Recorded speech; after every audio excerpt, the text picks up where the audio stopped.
Dapat guys, tayo ay humalakhak na gano'n. Humalakhak tayo ng ganyan, ng humalakhak. Kapag tayo ay niloko, humalakhak lang kayo. Na para tayong nanalo sa loto. Humalakhak lang kayo ng ganito sapagkat niloko tayo ng mga taong yan. Alam niyo ba kung bakit?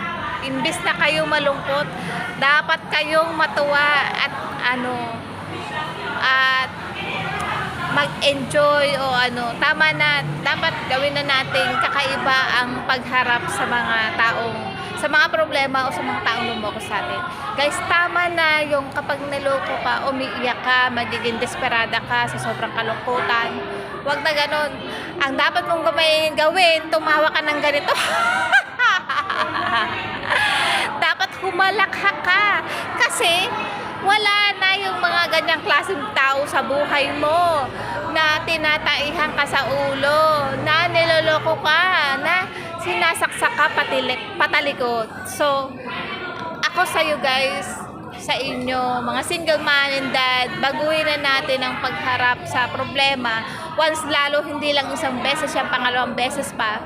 Huwag niyong pilitin ng isang tao na magstay at mahalin kayo kung paulit-ulit naman kayo niloloko. Once na niloko kayo, at sabihin nyo na hindi nyo kawalan ng mga tao. Bakit nyo magiging kawalan ng mga taong yan? Ba't nyo pipilitin na mahalin kayo? Paulit-ulit na kayo niloloko, masasaktan lang ang puso nyo, iiyak lang kayo. So, kapag iniwan kayo, ay pagtawanan ninyo.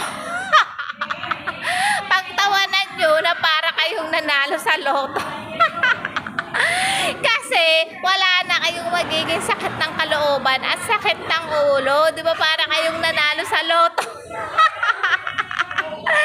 Ganon ang gawin nyo at dapat ganon na maging reaction nyo, mga single mom and single dad. Pinapalakas ko lang ang loob nyo at huwag po kayong masyadong malungkot. Huwag nyo ibigay ang kanyang, huwag nyo silang gawing mundo dahil hindi naman sila ganon sa inyo. They are cheater, tinataihan kayo sa ulo, sinasaksak kayo sa likod patalikod. Huwag na kayong umiyak. Sa halip ay kayo ay magdiwang dahil magsaya na kayo, magdiwang kayo na gano'n. Pagtawanan nyo sila sapagkat sila yung mga tao hindi nag-iisip at niloko kayo. Diba? Pagtawanan nyo dahil sa mga mali nilang ginagawa at di nila naiintindihan, diba? Tama na. Dapat na ibahin natin ang pagharap sa ating mga problema. Guys, hello dyan sa mga single mom and single dad. Kamusta kayong lahat dyan? Ang masasabi ko lang sa inyo, huwag niyong pagsisihan na naging single mom o naging single dad kayo kung hindi naman kayo ang gumawa ng dahilan para mawasak ang inyong pamilya. So, yung mga iniwan dyan ng kanilang mga asawa, pinagtaksilan, let go nyo sila. Huwag nyo silang iyakan. Umiiyak tayo, diba, para sa iisang lalaki o iisang babae na lumoko sa atin. Pero diba, napakarami ng tao dito sa atin, sa Pilipinas o sa masulok ng mundo. So, bakit nga ba tayo nasasaktan o umiiyak at nagiging parang naging malungkot ng sobra? Dahil naiintindihan ko po yan dahil sa minahal nyo talaga yung mga taong yan, diba? Hindi normal na hindi ka masasaktan after na minahal mo siya at niloko ka niya, diba?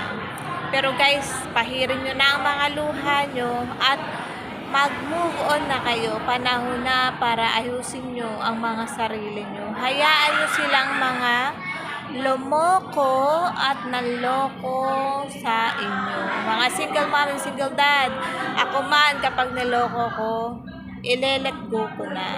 Kasi bakit ko naman iiyakan ng isang tao na niloko na ako, 'di ba? So, dapat tayo magpasalamat na wala na sila sa buhay natin kasi once a cheater is always a cheater. Tandaan nyo yan, guys. Kasi Ang manloloko, once na pinatawad mo, uulit-ulitin niya yan kasi iniisip ng cheater na yan na kaya nyo siyang patawarin ng paulit-ulit. So, ginagawa nila tayong tanga, martir, at tigilan na natin yan, guys. Para sa mga single mom and single dad na pinagtak sila, niloko. Tama na yan, guys. Move on na tayo, guys. Napakaraming tao dito sa mundo para sayangin nyo ang luha nyo sa kanila. Tama na yan. Bakit nyo kailangan iyakan ng isang taong lumoko sa inyo, nagtraidor sa inyo? So, dapat panahon na para ayusin natin ang ating mga sarili. Ayusin nyo ang inyong mga sarili. Huwag nyo silang iyakan dahil hindi nila deserve ang pagluha nyo. Huwag nyo sayangin yan. Sinayang nila ang pagmamahal nyo. So, tapos na i-let go nyo na sila kasi nga wala kayong future sa mga taong mga manloloko. Pakatandaan natin yan. Wala tayong magandang kinabukasan sa mga taong manloloko o gumagawa ng masama sa ating kapwa. Kasi baka nagiging habit na nila yan kung patuloy natin silang pinapatawad, paulit-ulit lang nilang gagawin yan.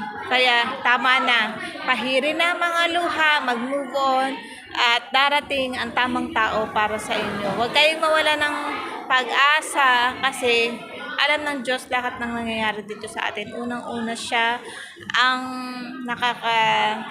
nakakakita ng lahat ng mga nangyayari, 'di ba? So, once hindi naman kayo ang dahilan kung bakit nasira ang inyong relasyon, tama na. Hindi sila karapat-dapat na pagsayangan ng oras at panahon at ng inyong mga luha. Maraming tao sa mundo. Bakit naman natin iiyakan ang mga maloloko na yan? Tama na, di ba guys? Gumising na tayo at move on din tayo pag may